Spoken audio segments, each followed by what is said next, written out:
আজকে সিম্পলের উপরে গর্জিয়াস চুড়িটার টিউটোরিয়ালটা দিব আমি। তো প্রথমে আমি 3টা বেস নিয়ে নিয়েছি, 2টা নিয়েছি একটু মোটা আর একটা নিয়েছি চিকন।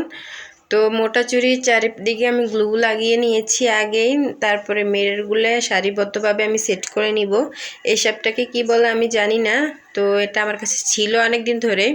তো বানাবো ভাবছি, হচ্ছে না বানানো, তো আজকে ভাবলাম বানাই। তো যে ভাবা সে কাজ আজকে করে ফেললাম।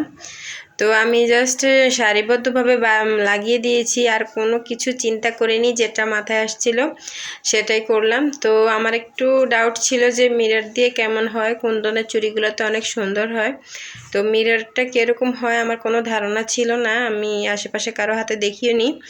তো আমি বানিয়ে তো খুবই ভালো লাগলো যে এত সুন্দর কুন্দন ছাড়াও চুড়ি এত সুন্দর হয়, সত্যি খুবই ভালো লাগলো। তো আমি এভাবেই ডিজাইনটা আমি 2টা চুড়ি করে নিব, যে 2টা বালা নিয়েছি মোটা বালা, ওগুলা 2টা আমি এরকমভাবে করে নিব। আর আমাদের যে চিকন চুড়িটা আছে ওটাকে আমরা একটু ভিন্ন রকম রাখবো, তবে সিম্পলই রাখবো, বেশি গর্জিয়াস করব না। তো আমরা ওটারও চারিদিকে গ্লু আগে লাগিয়ে নিলাম। তারপরে এই যে উপর থেকে স্টোন চেন যেটা হয় আর কি, স্টোন আবার পার্লও ছিল মাঝে মাঝে।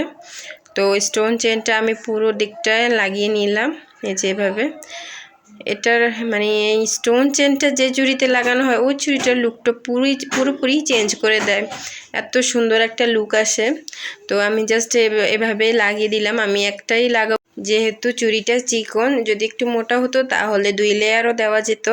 তা আমি এই সেটটা একটু সিম্পল রাখার চেষ্টা করলাম। তো হয়েছেও সিম্পলের উপরে গর্জিয়াস, খুবই সুন্দর। তারপরে কোনো মিরর সেট করা জামার সাথে এটা খুবই ভালো লাগবে। তো আজ এ পর্যন্ত, আল্লাহ হাফেজ।